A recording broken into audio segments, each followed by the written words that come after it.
रुक कर लेते हैं सीधा जौनपुर का, जहां पर मुख्यमंत्री योगी आदित्यनाथ करोड़ों की परियोजनाओं का शिलान्यास और लोकार्पण करने के लिए पहुंचे हैं। क्या कुछ कह रहे हैं, आपको सुनाते हैं। और आज ये मेरा सौभाग्य है, जौनपुर की धरती या परिश्रमी और पुरुषार्थी लोगों की धरती,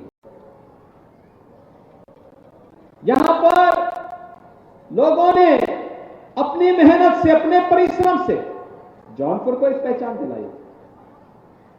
और पहचान जो यहां पर थे, परंपरा से उन लोगों ने यहां की पहचान यहां के इत्र से भी और यहां की इमरती से भी दिलाई। जो यहां से बाहर गए, मुंबई गए, देश के अंदर अलग अलग क्षेत्रों में गए, उन्होंने वहां अपनी उद्यमशीलता के माध्यम से अपनी प्रतिभा का लोहा वहां बनवाया। और जो लोग किसी संस्थान में गए, वहां प्रतिष्ठित वैज्ञानिक बनकर के उन लोगों ने वहां भी अपनी पताका को पहनाने में कोई कोताही नहीं करती। हर एक क्षेत्र में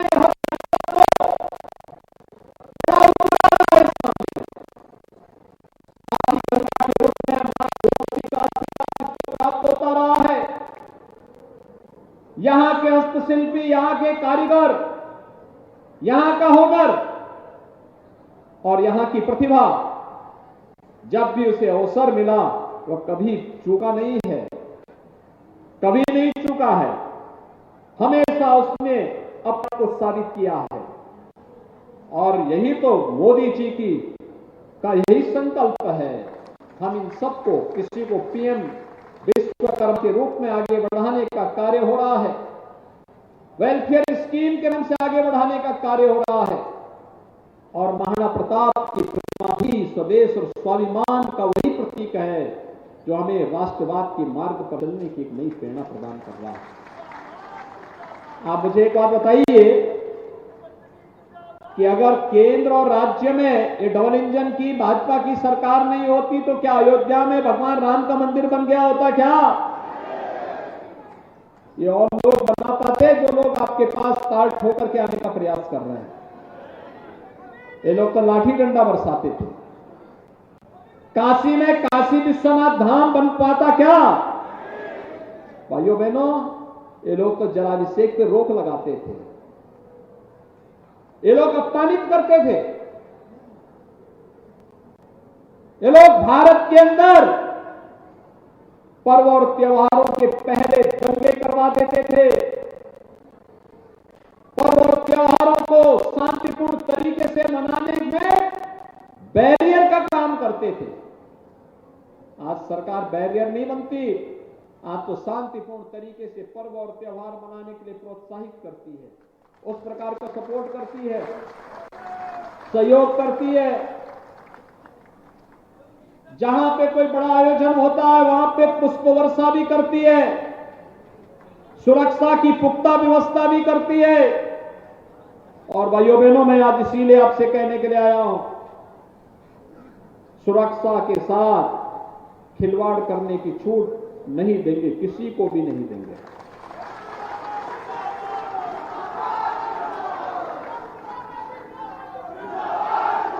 भाइयों बहनों, जो भी सुरक्षा के साथ खिलवाड़ करेगा उसको उसकी कीमत चुकानी पड़ेगी।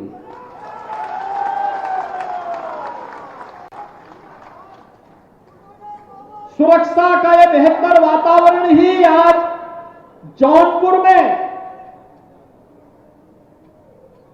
3300 करोड़ रुपए के निवेश करा रहा है। कोई सोचता था कि जौनपुर में भी कोई बड़े उद्योग आएंगे? आज निवेश आ रहा है, एसटीपी लग रही है, 4 लेन बन रहे हैं, रिंग रोड बन रही है, गोमती नदी में पुल बन रहे हैं, चौराहों का सुंदरीकरण हो रहा है, हर गरीब को राशन की सुविधा का लाभ मिल रहा है। वन डिस्ट्रिक्ट वन प्रोडक्ट में भी यहां के प्रोडक्ट को वैश्विक मान्यता दिलाने के कार्य को आगे बढ़ाया जा रहा है। हर घर में नल की योजना लागू हो रही है, शुद्ध पेयजल, हर गरीब को आयुष्मान भारत की सुविधा का लाभ और हर निराश्रित बालक को योजना के साथ जोड़ने का कार्य हो रहा है। आपने देखा होगा कोरोना कालखंड में जो बच्चे जिनके अभिभावक उस महामारी की चपेट में आ गए थे, उनके लिए सरकार ने पेंशन की व्यवस्था भी की है, उनके लिए लैपटॉप भी दे रही है, उनकी एजुकेशन की व्यवस्था भी कर रही है।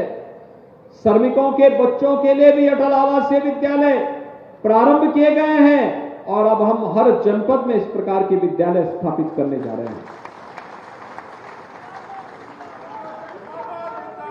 कोई सोचता था गरीब को स्वास्थ्य की सुविधा मिल पाएगी, लेकिन आज संभव हो पाया है। स्वर्गीय Umanath Singh government medical college आज निर्माण के अपने अंतिम चरणों में चल रहा है। भाइयों बहनों, जौनपुर में अपना मेडिकल कॉलेज हो, जौनपुर में विश्वविद्यालय अच्छे ढंग से काम करे, एक सपना था, आज हकीकत है और यही डबल इंजन सरकार की ताकत है। उसी ताकत का एहसास कराने के लिए आपके पास हम लोग आए हैं, कहने के लिए आए हैं कि डबल इंजन सरकार स्पीड भी बढ़ाती है, आपके स्केल को स्किल के साथ बदलने का कार्य करके स्थानीय स्तर पर ही रोजगार सृजन के कार्यक्रम को आगे बढ़ाती है और यह कार्यक्रम एक निरंतरता प्राप्त कर सके, इसको लेकर के ही आज हम सब यहां पर आए हैं। बहनों और भाइयों, प्रधानमंत्री मोदी जी के नेतृत्व में जिस नए भारत का हम दर्शन कर रहे हैं, विकसित भारत की परिकल्पना को साकार हम तब कर पाएंगे जब जनपद स्तर पर भी उस प्रकार का मंथन प्रारंभ हो। जनपद स्तर पर जिले के लिए कार्य योजना तैयार हो रही है, लेकिन जिला की छोटी इकाई ग्राम पंचायत है, नगर पंचायतें हैं, इनको भी तैयार होना होगा। ये भी आत्मनिर्भर बने, ये भी इस विकास की दौड़ के साथ सरपट दौड़ते हुए दिखाई दे और जो भी सरपट दौड़ करके आत्मनिर्भरता के लक्ष्य को प्राप्त करेगा वह विकसित भारत की परिकल्पना का सारथी माना जाएगा और वह इस अभियान का एक महत्वपूर्ण हिस्सा होगा। इसी के लिए आज हम सब आपके पास आए, आपसे कहने के लिए एक अवसर है हम सबके पास। हमारा देश दुनिया की एक बड़ी ताकत बने, हर भारतवासी का इस संकल्प होना चाहिए।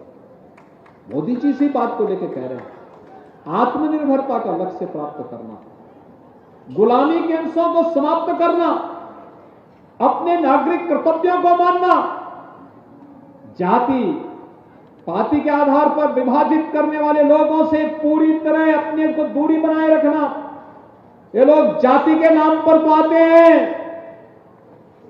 लेकिन अपने परिवार के बारे में ही सोचते रह जाते हैं, परिवार से उभर नहीं पाते। आपने देखा होगा पिछली सरकारें यही करती थी।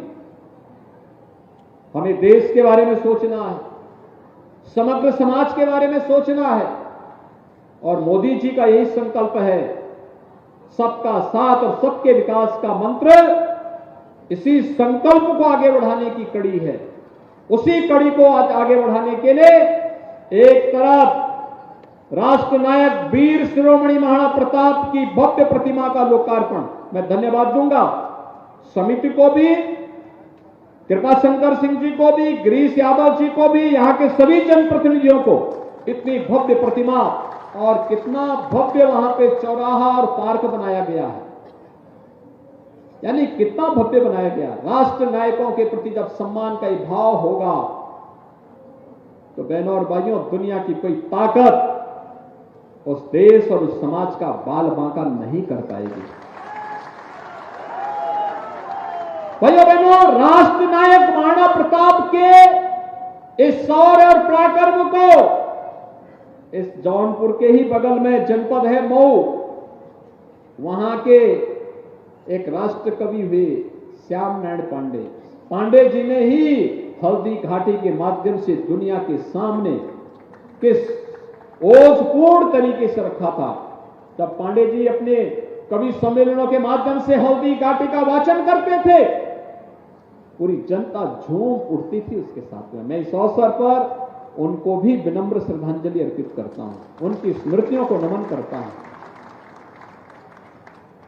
ये वे महापुरुष हैं जिन्होंने जनता के साथ अपने आप को जोड़ करके भावनाओं का सम्मान किया, अपने शब्दों के माध्यम से उसको जीवंतता प्रदान की। और आज जौनपुर में हम लोग इन सभी कार्यक्रमों के साथ जुड़ते हुए आ रहे हैं।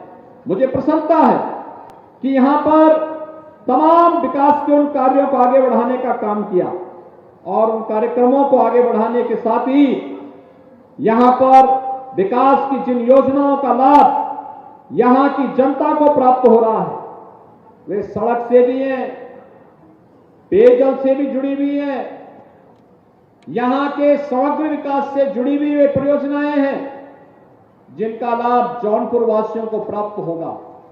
और मैं आपको इस अवसर पर एक बात के लिए आश्वस्त करूंगा कि आज जो विकास का लाभ मिल रहा है बिना भेदभाव के मिल रहा है, सुरक्षा का एक बेहतर वातावरण करने का प्रयास किया गया है, निवेश और रोजगार की नई संभावनाओं को विकसित करने का कार्य आगे बढ़ाया गया है। यह तभी संभव हो पाया है जब मोदी जी के नेतृत्व में डबल इंजन की सरकार उनके मार्गदर्शन में तेजी के साथ आगे बढ़ने का काम कर रही है। और इसीलिए अब हमारा एक ही संकल्प होना चाहिए, एक ही संकल्प होना चाहिए 2024 का, अगले 2 महीने का एक ही संकल्प होना चाहिए हर जौनपुर वासी का, हर प्रदेशवासी का, कि फिर एक बार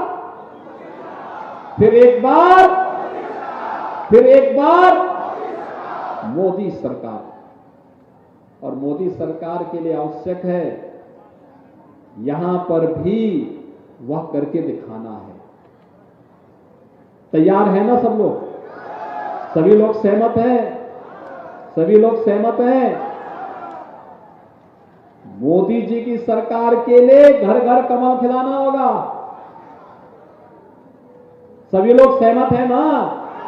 और यही कमल लक्ष्मी लेकर के आएगा, मां लक्ष्मी को यही लेके आएगा और उसी से फिर बड़े बड़े विकास के युग कार्य होंगे। मैं भी यहां पे आ रहा था तो मेरे पास गिरीश जी बोल रहे थे कि हौज से लेके लाइन बाजार नईगंज होते हुए कोल्हान मऊ बाईपास तक इस सड़क के बारे में कह रहे थे। हमने कहा ये सड़क तो सब मंत्री में स्वयं ही है और ये सभी सड़कें बनेंगी। ऐसे ही उन्होंने 2-3 अन्य कार्यों के बारे में भी उन्होंने प्रस्ताव दिए। लगातार काम करते हैं, लगातार मेहनत करते हैं, पूरे प्रदेश में वे भ्रमण करते हैं, खेल और खिलाड़ियों के लिए नई पॉलिसी लेकर के आते हैं। पहली बार आपने देखा होगा आपके विधायक कैसे कार्य करते हैं। 500 खिलाड़ी उन्होंने खेल विभाग के माध्यम से आज अलग अलग पुलिस में और अलग अलग विभागों में उन्होंने भर्ती करवा दी। जो खिलाड़ी देश के लिए मेडल जीते हैं,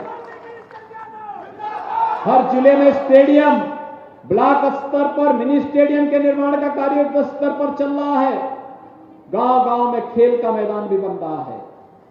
तो वही स्पीड इन सड़कों के लिए और विकास के हर कार्य के लिए भी होगा। और भाइयों बहनों, इस स्पीड के लिए हमें मां लक्ष्मी को खुश तो करना पड़ेगा और उसके लिए कमल का फूल आवश्यक है। समझे ना? फिर एक बार सभी लोग सहमत हैं? मैं आज के इस अवसर पर एक बार फिर से जौनपुर वासियों को इन 900 करोड़ रुपए की परियोजनाओं की बधाई देता हूं। महाराणा प्रताप की भव्य प्रतिमा की स्थापना के लिए समिति और यहां के जनप्रतिनिधियों को, कृपाशंकर जी को, जिन्होंने संयोजन करके इस भव्य प्रतिमा को वहां पे स्थापित किया, इसके लिए उन सबका अभिनंदन करते हुए अपनी वाणी को यहीं पे विराम देता हूं। धन्यवाद। जय हिंद, जय जय श्री राम।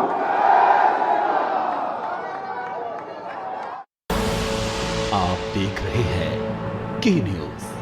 खबरों का सारथी।